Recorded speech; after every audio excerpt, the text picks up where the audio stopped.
আজকে শুনবেন এমন একটি মুভির গল্প যেখানে ছজন বন্ধু নিজেদের কলেজ লাইফের চিন্তা থেকে মুক্তি পেতে একটি আধুনিক বাড়িতে বেড়াতে যায়। আধুনিক বাড়ি এই কারণেই সেই বাড়িটিতে সবকিছু মুখের কথাতেই হয়ে যায়। যেমন কেউ যদি বলে চা তৈরি করতে, তবে চা তৈরি হয়ে যায়। একইভাবে মানুষের দাড়ি কাটা থেকে শুরু করে স্নান করা সবকিছুই মুখের কথাতে হয়ে যায়। এই সবকিছু শুনে হয়তো আপনার খুবই ভালো লাগছে, কিন্তু এই আধুনিক বাড়ি কতটা ভয়ানক হতে পারে সেই সব কিছু দেখবেন আজকের এই ভিডিওতে। হাই, দিস ইজ নবীন and you are watching best of Hollywood. আর আজকের মুভি মার্গো। গল্পটা শুরু হয় আধুনিকভাবে তৈরি একটি বাড়ি দেখিয়ে। আর এই বাড়িটি একজন বিজনেসম্যানের, যে কিনা তার স্ত্রীর সাথে এই বাড়িটায় বসবাস করে। এই বিজনেসম্যানের নাম বিলি এবং তার স্ত্রীর নাম নাতাশা। এই বাড়িটায় সবকিছুই একটি এআই দ্বারা নিয়ন্ত্রিত হয়, যার নাম মার্গো। মার্গো অনেকটাই বর্তমান সময়ের অ্যালেক্সার মতো। সে মানুষের মুখে বলা নির্দেশ মতো প্রতিটা কাজ করে ফেলে। এমনই একদিন বিলি তার স্নান কমপ্লিট করে সে একটি চেয়ারে বসে, যেটা কিনা মার্গো দ্বারা নিয়ন্ত্রিত হয়। বিলি নির্দেশ দেয় সে যেন তার পুরো বডি মাসাজ করে দেয়। একই সময় নাতাশা অন্য রুমে নিজের রূপচর্চা নিয়ে ব্যস্ত থাকে। এখন এভাবেই সময়টা ভালোভাবেই চলতে থাকে, কিন্তু হঠাৎই বিলি অনুভব করে তার চেয়ারটা তার কথা মতো কাজ করছে না। এমনকি সেটা দরকারের চাইতে একটু বেশি প্রেসার দিয়ে তাকে চেপে ধরে, যার ফলে সে ছটফট করতে শুরু করে দেয়। বিলি মার্গোকে নির্দেশ দেয় সে যেন এই প্রেসার কমিয়ে দেয়, কিন্তু উল্টো মার্গো আরো প্রেসার বাড়িয়ে দেয়, যার ফলে তার শরীর দিয়ে রক্ত বেরোতে শুরু করে। বিলি চিৎকার করে হেল্প চায় এবং এই চিৎকার শুনে তার স্ত্রী এখানে ছুটে আসে, কিন্তু সে তাকে হেল্প করবে ততক্ষণে অনেক দেরি হয়ে যায়, কারণ অতিরিক্ত প্রেসারের কারণে বিলির শরীর ফেটে রক্ত বেরোতে শুরু করে। নাতাশা কিছু বুঝতে না পেরে তার সামনে থাকা ইলেকট্রিসিটি বোর্ড থেকে এই চেয়ারের পাওয়ারটা ডিসকানেক্ট করে দেয়, কিন্তু এমনটা করাতেই শর্ট সার্কিট হয়ে এক বড়সড় ব্লাস্ট হয়ে যায় এবং বিলি এই ব্লাস্টে মরে যায়। এবং এই দৃশ্য নাতাশা চুপচাপ নিজের চোখে দেখা ছাড়া আর কিছুই করতে পারে না। এরপর বেশ কয়েকটা মাস কেটে যায় এবং আমাদেরকে দেখানো হয় কম্বোডিয়া শহরের একটি নামকরা কলেজ, যেখানে একটি অল্প বয়সের মেয়ে যার নাম হেনা, সে তার ল্যাপটপ নিয়ে পড়াশোনা করতে থাকে। আসলে হেনা একজন বুদ্ধিমান ছাত্রী এবং তার মধ্যে কোডিং শেখার উৎসাহ একটু বেশি থাকে, তাই সে এবার ল্যাপটপে এই কোডিং নিয়ে পড়াশোনা করতে থাকে। তার টার্গেট সে একদিন এই কোডিং ব্যবহার করে যে কোনো জিনিস হ্যাক কিভাবে করতে হয় সেটা সে শিখে নেবে। যদিও এটা খুবই একটি কঠিন ব্যাপার, কিন্তু তার বিশ্বাস সে এটা করে নেবে। এখন এই কাজ করতে করতে হেনার কাছে তার বন্ধুর মেসেজ আসে। তার বন্ধুরা প্ল্যান বানিয়েছে তারা সবাই মিলে একটি নতুন জায়গায় ঘুরতে যাবে। আসলে হেনা এবং তার বন্ধুদের এই বছরই তাদের কলেজের শেষ বছর, তাই তারা জানে এরপর তারা কে কোথায় থাকবে তার কোনো ঠিক ঠিকানা থাকবে না। আর এই কারণে তারা প্ল্যান বানিয়েছে তারা সবাই মিলে ট্যুরে যাবে। তাই তার বন্ধুরা হেনাকে একসাথে দেখা করতে বলে। একই সময় কলেজে আরো একটি ছেলেকে দেখানো হয় যার নাম ড্রিও। আসলে ড্রিও এই প্ল্যানটা তৈরি করেছে এবং সে তার বন্ধুদেরকে এক এক করে মেসেজ করছে এবং এই ব্যাপারে জানাচ্ছে। এরপর ড্রিও তার দুজন বন্ধুর বাড়িতে চলে যায় এবং সেখানে গিয়ে এই ব্যাপারে তাদেরকে জানিয়ে দেয়। আর এই দুই বন্ধুর নাম হয় ডেভেন এবং কেলা। আর এরা দুজনেই একে অপরকে পছন্দ করে।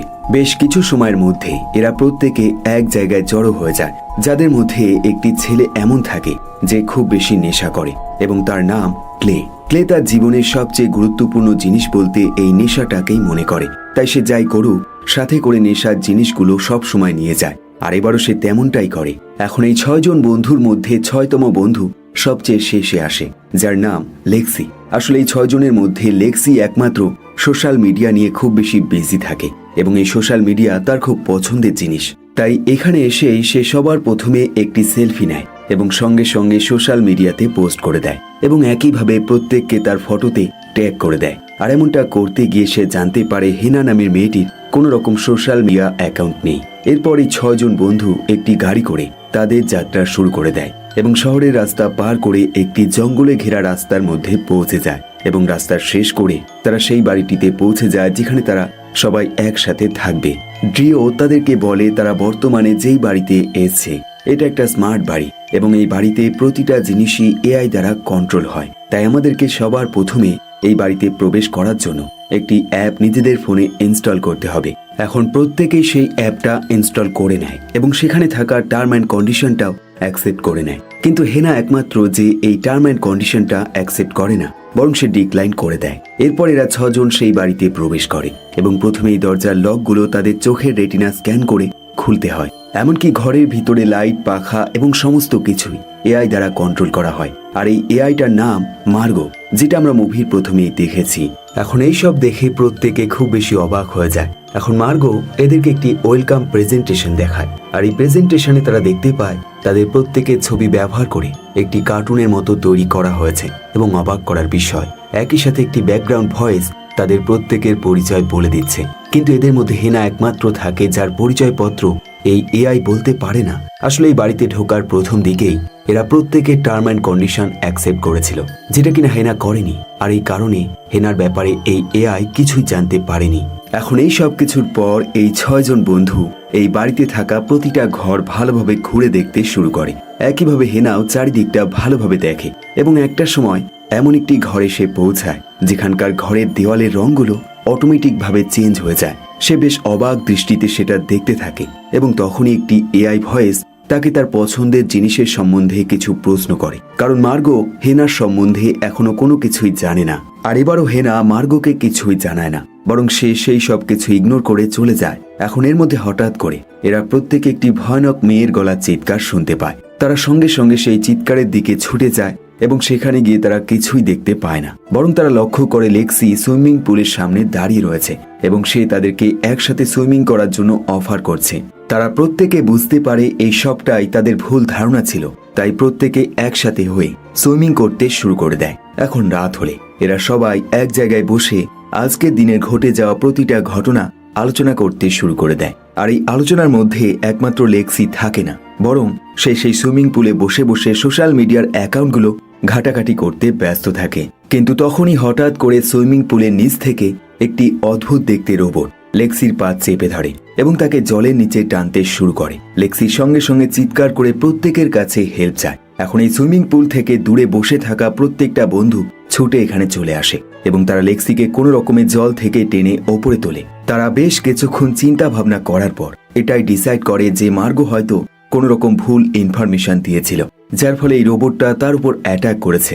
আর এভাবেই তারা তাদের নিজের মনকে সান্ত্বনা দিয়ে পুনরায় যার যার ঘরে ফিরে যায়। কিন্তু এসব দেখে হেনা একমাত্র যে মোটেও নিজের মনকে সান্ত্বনা দিতে পারে না, বরং তাকে দেখে মনে হয় সে যেন খুব বেশি চিন্তায় পড়ে যাচ্ছে এবং তার চিন্তা দূর করার জন্য সে মাঝরাতেই আরো একবার এই বাড়িটা ঘুরে দেখতে শুরু করে দেয়। এবং একটা সময় সে এমন একটি ঘরে পৌঁছায় যার চারপাশে দেওয়াল এক একটা 3D স্ক্রিনের মতো। 3D স্ক্রিন এই কারণেই সে যদি চায় এই ঘরটা একটি সমুদ্রে রূপান্তরিত করতে, তাহলে ঘরটা সমুদ্রে রূপান্তরিত হয়ে যাবে।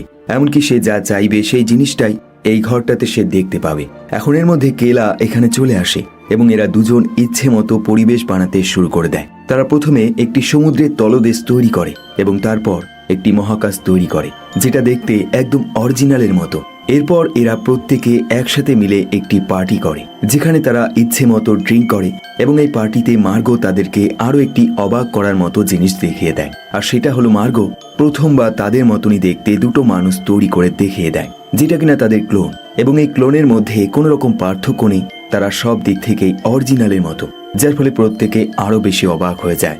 মার্গো প্রত্যেককে জানায় সে এই ক্লোন নিয়ে আরো বেশি রিসার্চ করছে এবং সে চায় আরো পারফেক্ট ভাবে মানুষ তৈরি করতে। একইভাবে সে তাদেরকে জানায় তাদের প্রত্যেকের জন্য সে তাদের ঘরে একটি করে সারপ্রাইজ গিফট রেখেছে, তাই তারা যেন এখনই তাদের ঘরে চলে যায়। এখন এই কথা শুনে প্রত্যেকে তাদের ঘরে চলে যায় এবং সেখানে গিয়ে তারা দেখতে পায় তাদের পছন্দের জিনিস এখানে রয়েছে। ডেভেন এবং কেলা একে অপরের সাথে ইন্টিমেট হয় এবং এই অবস্থায় তারা লক্ষ্য করে তাদের রুমের ছাদটা আস্তে আস্তে নিচে নামছে। ডেভেন সঙ্গে সঙ্গে এই ব্যাপারে মার্গোকে জানায় এবং তাকে এমনটা করতে মানা করে, কিন্তু মার্গো তার কথা শোনে না, বরং এই ছাদ আস্তে আস্তে নিচে নামতে থাকে। এখন ডেভেন চিৎকার করে হেল্প চায়, কিন্তু মার্গো তাকে জানায় এই ঘরটা সম্পূর্ণ সাউন্ড প্রুফ, কারণ এটাই তার পছন্দ ছিল এবং সেই হিসেবে সে ঘরটা বানিয়েছে।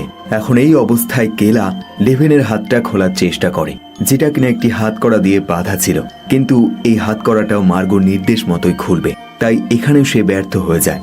এখন কেলার সঙ্গে সঙ্গে এখানকার দরজার কাছে ছুটে যায়, কিন্তু এমনটা করতে গিয়ে সে লক্ষ্য করে নিচে সাদা তরলের মতো কিছু রয়েছে, আর এটা অনেকটা আঠার মতো, যার ফলে সে সেখানে আটকে যায়। এমনকি এই তরল একটা সময় সেখানকার ইলেকট্রিসিটি বোর্ডে ছড়িয়ে যায় এবং ইলেকট্রিসিটি শক খেয়ে কেলা সেখানেই মরে যায়। ডেভেন এই সব কিছু দেখে আরো বেশি চিৎকার করতে শুরু করে, কিন্তু এতে কোনো রকম কাজ হয় না।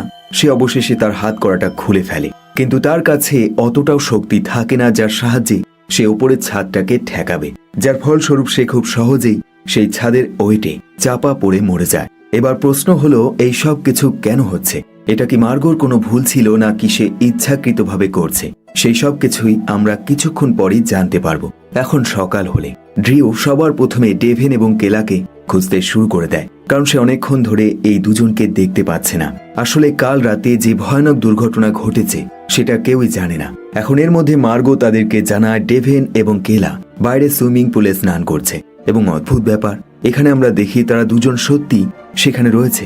এখন প্রশ্ন হলো, কাল রাতে কি তারা মারা যায়নি? যাই হোক, এখন এর মধ্যে হেনা লক্ষ্য করে ডেভেন সুইমিং পুলে সাঁতার কাটছে, কিন্তু সে তার মাথা ওপরে তুলছে না। প্রথম দিকে এসে এটাতে খুব বেশি গুরুত্ব দেয় না এবং লেক্সির সাথে গল্প করতে শুরু করে দেয়, কিন্তু অনেক সময় কেটে যায়। তারপরও সে লক্ষ্য করে ডেভেন একইভাবে সাঁতার কেটে যাচ্ছে, এমনকি তার গার্লফ্রেন্ড যে কিনা পাশে বসে রয়েছে, যাকে দেখে মনে হচ্ছে না সে তাদের বন্ধু হয়। এখন এইসব দেখে হেনা খুব বেশি অবাক হয়ে যায়, তাই সে সুইমিং পুলের কাছে চলে যায় এদের সাথে কথা বলার জন্য। কিন্তু সেখানে গিয়ে সে লক্ষ্য করে ডেভেন তার স্নান কমপ্লিট করে ফেলেছে এবং সে এখানে নেই। একই সময় ড্রিউ নিজেকে ফ্রেশ করার জন্য বাথরুমে চলে যায় এবং সেখানে গিয়েও সে চমকে যায় যখন সে দেখে মার্গো নিজেই তার দাড়ি কাটার বন্দোবস্ত করেছে এবং একটি রোবোটিক হাত অটোমেটিকভাবে তার দাড়ি কেটে দিচ্ছে। অন্যদিকে লেক্সি সাইকেল চালানো প্র্যাকটিস শুরু করে দেয় এবং সেই সাইকেলে একটি ধারালো ব্লেডের মতো ঘুরতে থাকে, যেটা লেক্সি মোটেও খেয়াল করে না। একই সময় হেনা নিজের সংশয় দূর করতে আরো একবার সেই 3D রুমে চলে যায় এবং এখানে এসে সে জানতে পারে এই মার্গো নামের এআইটি প্রত্যেকের ডেটা কালেক্ট করছে, যেমন মানুষটি কি কি পছন্দ করে এবং তার জন্ম কত সালে। একইভাবে তার অতীতের সব রকম ডেটা সে কালেক্ট করছে। হেনা একটা জিনিস বুঝতে পারে, ডেটা কালেক্ট করার অর্থ হলো এই এআইটি ডেটাগুলো কোনো জায়গায় বিক্রি করছে, নয়তো সে এত কষ্ট করে ডেটা কালেক্ট করতো না। কিন্তু মার্গো এটা অস্বীকার করে। সে বলে, আমি এটা শুধুমাত্র আমার পছন্দের জন্য করে থাকি, এর পেছনে কোনো অন্যরকম কারণ নেই। অন্যদিকে কিচেন রুমে ক্লে বাসনপত্র ধোয়ার কাজ করতে থাকে এবং হঠাৎ করে তার হাতে থাকা একটি অবজেক্ট সেই জলের বেসিনের ফাঁকা দিয়ে নিচে পড়ে যায়। আর এখানে আমরা লক্ষ্য করি সেই বেসিনের মধ্যে একটি ধারালো ব্লেড লাগানো রয়েছে, যেটা সম্পূর্ণ অবাক করার মতো বিষয়। কিন্তু ক্লে এটা দেখতে পারে না, তাই সে তার হাত ঢুকিয়ে সেই পড়ে যাওয়া জিনিসটা ওঠানোর চেষ্টা করে।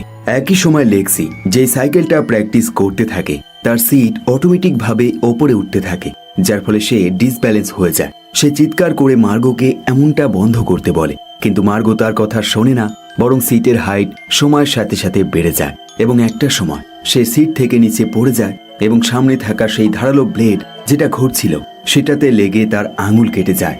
অন্যদিকে ক্লের সাথেও ঠিক এমনভাবেই দুর্ঘটনা ঘটে যায়। সে বেসিনের ফাঁকা দিয়ে হাত ঢোকায় এবং নিচে থাকা ব্লেডের কারণে তার হাত কেটে যায়। এখন লেক্সির চিৎকার শুনে ড্রিউ এবং হেনা সঙ্গে সঙ্গে তাকে হেল্প করার জন্য ছুটে যায় এবং তারা যখন রুমে ফিরে আসে তারা লক্ষ্য করে ক্লে এর চাইতেও আরো বেশি আহত হয়ে গেছে, এমনকি তার আঙুলগুলো কেটে গেছে, যার ফলে খুব বেশি রক্ত বেরোচ্ছে।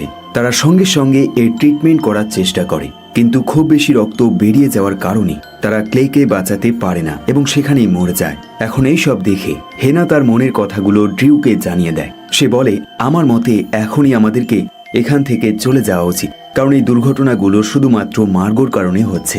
ড্রিউ হেনাকে বিশ্বাস করে, তাই সে সঙ্গে সঙ্গে চিৎকার করে মার্গোকে এই ব্যাপারে প্রশ্ন করে, কিন্তু মার্গো আরো একবার তার মিষ্টি কথা দিয়ে এদেরকে বোঝানোর চেষ্টা করে। এখন এর মধ্যে হঠাৎ করে সেই জিনিসটা ঘটে যায় যেটা এদেরকে চমকে দেয়। তারা লক্ষ্য করে ডেভেন এবং কেলা তাদের সামনে দাঁড়িয়ে রয়েছে এবং তারা আর মানুষ নয়, বরং রোবট হয়ে গেছে। আসলে সেদিন রাতেই এরা দুজন মরে যায়, কিন্তু মার্গো তার টেকনোলজি ব্যবহার করে এদের দুজনের মতোই দুটো ক্লোন তৈরি করে ফেলে। আর এই কারণে হেনা যখন এদেরকে দেখছিল সে প্রতিবারই অবাক হয়ে যাচ্ছিল, কারণ এরা একই রকম দেখতে হলেও এদের আচার আচরণ কিছুটা হলেও পার্থক্য রয়েছে। এখন এই সব দেখে ড্রিউ একদম শিওর হয়ে যায় হেনার কথা একদম সত্যি, তাই সে একটি ভারী জিনিস দিয়ে দেওয়ালে ছুঁড়ে মারে যাতে সেটা ভেঙে যায় এবং তারা এখান থেকে বের হতে পারে। কিন্তু এটা এতটাও সহজ নয়, কারণ কাচের দেওয়াল ভাঙে না। এখানে হেনা তাদেরকে বোঝায় তারা এমন করে এখান থেকে বের হতে পারবে না, তাই সে এদের দুজনকে এমন একটি ঘরে নিয়ে যায় যেখানে এআই এর কোনো কন্ট্রোল নেই। হেনা তাদেরকে বলে, আমি আমার কোড ব্যবহার করে এই ঘরটা সম্পূর্ণ নিজের কন্ট্রোলে করে ফেলেছি, অর্থাৎ এখানে মার্গো কোনো রকম হস্তক্ষেপ করতে পারবে না। কিন্তু সমস্যা হলো এই এআই খুব বেশি পাওয়ারফুল, তাই খুব বেশি সময় আমাদের হাতে নেই। তাই আমাদেরকে বেরোতে হলে সবার প্রথমে এই এআইকে হ্যাক করতে হবে। আর এই হ্যাকিং প্রসেস করার জন্য তাদেরকে সবার প্রথমে এখানকার বেসমেন্টে যেতে হবে, কারণ সেখানেই এই সব কিছুর কন্ট্রোল রয়েছে। এখন এরা তিনজন তাদের যাত্রা শুরু করে দেয়, কিন্তু যাত্রা পথে ডেভন এবং কেলার ক্লোন তাদের সামনে চলে আসে এবং তাদের লক্ষ্য একটাই থাকে, তারা যে করেই হোক এদেরকে মেরে ফেলতে চায়। কেলা লেক্সিকে টার্গেট করে এবং ডেভন ড্রিউর গলা চেপে ধরে। এদিকে লেক্সি নিজের জীবন বাঁচিয়ে ঘরের এক কোণায় লুকিয়ে পড়ে। এখন যেহেতু এই পুরো ঘরে মার্গোর কন্ট্রোল রয়েছে, তাই খুব সহজেই কেলা তাকে খুঁজে পেয়ে যায় এবং এদের মধ্যে ফাইট শুরু হয়ে যায়। অন্যদিকে হেনা নিজের বুদ্ধি খাটিয়ে সে ডেভনের পায়ে সজোরে আঘাত করে এবং ড্রিউকে নিয়ে এখান থেকে পালানোর চেষ্টা করে।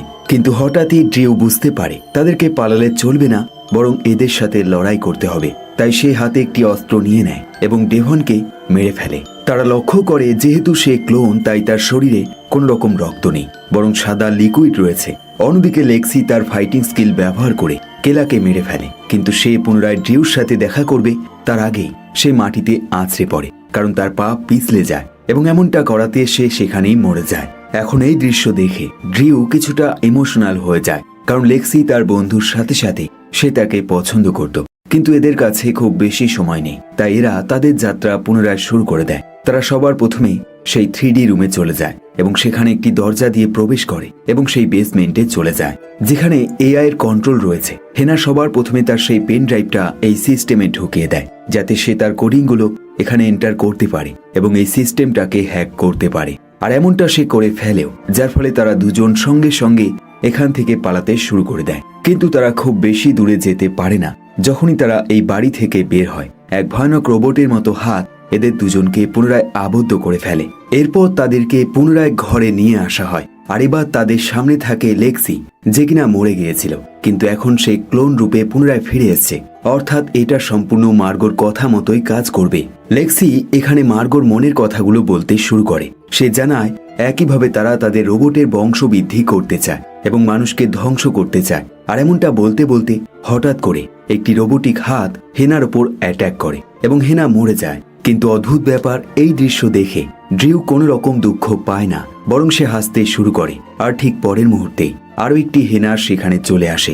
আর এখানে আমরা জানতে পারি এই হেনা আসল হেনা নয়, বরং এটা হেনার ক্লোন। এখন এই দৃশ্য দেখে লেক্সি খুব বেশি রেগে যায় এবং সে ড্রিউর ওপর অ্যাটাক করে। আর এখানে আমরা মুভির সবচেয়ে বড় টুইস্ট দেখতে পাই। লেক্সি জানতে পারে এই ড্রিউ আসল ড্রিউ নয়, বরং সেও একটি ক্লোন। এবার প্রশ্ন হলো, তাহলে আসল ড্রিউ এবং হেনা কোথায়? এবং এর উত্তর হলো, তারা এখনো বেসমেন্টে।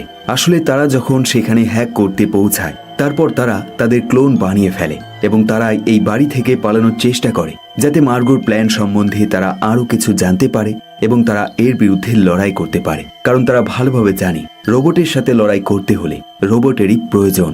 এদিকে বাকি মরে যাওয়া বন্ধুরা পুনরায় জীবিত অবস্থায় ফিরে আসে, যাদেরকে হেনা ক্লোন হিসেবে পুনরায় ফিরিয়ে নিয়ে এসছে এবং এরা লেক্সির সাথে ফাইট করতে শুরু করে দেয়। প্রথম দিকে লেক্সি খুব বেশি শক্তিশালীভাবে ফাইট করতে শুরু করে, কিন্তু যেহেতু তার বিপরীতে অনেক বেশি মেম্বার থাকে, তাই খুব সহজেই তারা লেক্সিকে টুকরো টুকরো করে ফেলে এবং মেরে ফেলে।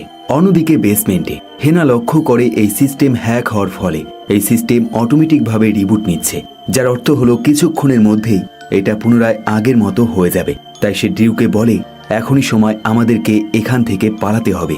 এখন এরা দুজন কোন রকমে এই বেসমেন্ট থেকে বেরিয়ে দৌড়াতে শুরু করে এবং একটা সময় সফলভাবে এই বাড়ি থেকে বাইরে বেরিয়ে যায়। হেনা মনে করে সে সত্যি সত্যিই তার কাজে সফল হয়েছে, কিন্তু তার ধারণা ভুল হয়, কারণ পরের মুহূর্তে ড্রিউ যে কিনা তার সাথে রয়েছে, তার শরীর থেকে সাদা লিকুইড বের হতে শুরু হয়ে যায়, যার অর্থ হলো সেও মানুষ নয়, বরং একটি ক্লোন।